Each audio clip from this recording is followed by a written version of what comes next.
দেখুন, একটি কথা খুব পরিষ্কার যে মোদিজি বা ভারতীয় জনতা পার্টি কর্মের ভিত্তিতে রাজনীতি করে, ধর্মের ভিত্তিতে নয়। আর ধর্মের ভিত্তিতে রাজনীতি যারা করে তাদের রাজনীতির সময়কাল খুব ক্ষণস্থায়ী হয়, বেশি দিন করা যায় না।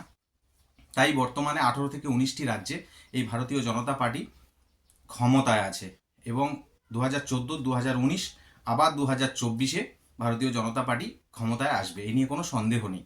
এটা শুধুমাত্র কর্মের ভিত্তিতে মোদিজি করছেন বলে তাই আজকের এই টার্ম, একের পর এক টার্ম তিনি আছেন বা ভারতীয় জনতা পার্টি ক্ষমতায় আছে।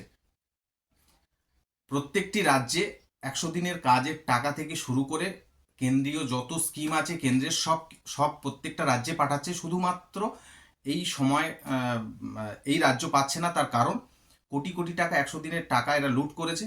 আবাস যোজনার ঘর নেতা নেত্রীরা, তৃণমূলের নেতা নেত্রীরা একাধিক পেয়েছে, একটা দুটো তিনটে করে বাড়ি নিজেরা নিয়েছে, যেখানে গরিব মানুষরা পায়নি। তার হিসেব দিতে বলেছে মোদিজি। হিসেব দিলে তিনি আবার টাকা দেবেন। এটা বাংলার মানুষ খুব ভালোভাবেই বুঝে গেছে।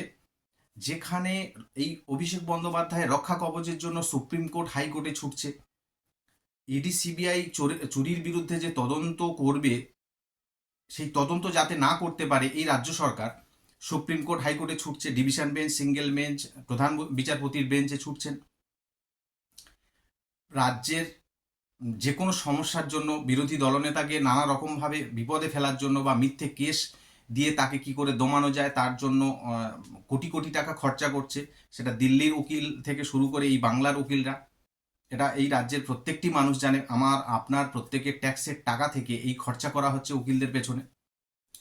এত কিছু করার পরেও তারা এই 100 দিনের কাজের টাকা বা আবাস যোজনার যে ঘর তার জন্য কেন হাইকোর্টে বা আইনের দ্বারস্থ হচ্ছে না? যেখানে এই সব বিষয় নিয়ে কোটি কোটি টাকা আমার আপনার ট্যাক্সের টাকা খরচা করছে এই রাজ্য সরকার, সেখানে সাধারণ মানুষের টাকা পাচ্ছে না, শুধুমাত্র গলা ফাটিয়ে যাচ্ছে, কিন্তু আইনের দ্বারস্থ হচ্ছে না, কোর্টে যাচ্ছে না কেন? এটা খুবই পরিষ্কার যে তারা হিসেব দিতে পারবে না। এতদিন যে টাকাটা কেন্দ্র মোদিজি পাঠিয়েছেন সেই টাকাটা এরা লুট করে খেয়েছে, ভাই ভাইপোরা লুট করে খেয়েছে তৃণমূলের নেতারা, তাই তারা যাচ্ছে না। এটাই হলো প্রধান কারণ। এই তৃণমূল পরিচালিত সরকার গণতন্ত্রকে হত্যা করেছে, যেখানে গণতন্ত্রকে প্রতিষ্ঠিত করেছেন এই নরেন্দ্র মোদী সরকার। তারা, আপনারা দেখেছেন নন্দীগ্রাম আন্দোলনের সময় এই মাননীয় মুখ্যমন্ত্রী ধর্নায় বসেছিলেন এবং অনশনে বসেছিলেন, কিন্তু এখন তারা বসতে চাইছে না। কারণ তখন বসেছিল শুধুমাত্র ক্ষমতায় বসার জন্য। যেহেতু ক্ষমতায় বসে গেছে, এই ক্ষমতা ভোগ করার জন্য মানুষের জন্য আর কিন্তু এই অনশনে বসবে না, এটা পরিষ্কার। অভিষেক বন্দ্যোপাধ্যায় রাজভবনের সামনে অবস্থান বিক্ষোভ করছেন, মমতা বন্দ্যোপাধ্যায় করছেন। তাহলে মানুষের জন্য আরও একবার হয়ে যাক যে হ্যাঁ, তিনি মানুষের পাশে আছেন, মানুষের দুঃখ বোঝেন। তাই মানুষের জন্য আরও একবার এই রাজ্যের মানুষ দেখতে চায় যে তিনি যেন অনশনে বসেন বা কোর্টের দ্বারস্থ হন বা আইনের দ্বারস্থ হন। কারণ এই সরকার এই 100 দিনের কাজের টাকা বা আবাস যোজনা নিয়ে কোর্টের দ্বারস্থ বা আইনের দ্বারস্থ হবে না। কারণ তারা জানে যে গেলে আবার একটা থাপ্পড় খেতে হবে। এর আগে আইনের আইনের লড়াই যখন গেছে, সেটা বিরোধী দলনেতা শুভেন্দু অধিকারীর বিরুদ্ধে হোক বা ইডি সিবিআইয়ের বিরুদ্ধে, তখন কিন্তু একের পর এক থাপ্পড় খেয়ে কোর্ট থেকে ফিরে এসেছে। এটা এই সরকার খুব ভালো করে জানেন, তাই যাচ্ছেন না।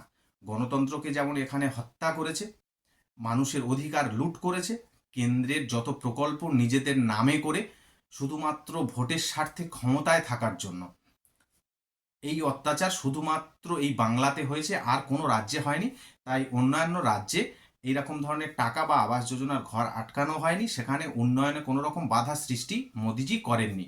বাধা সৃষ্টি মোদিজি এখানেও করেননি। এখানে বাধা সৃষ্টি তৈরি করে দিয়েছে, পরিবেশ তৈরি করে দিয়েছে এই তৃণমূল সরকার।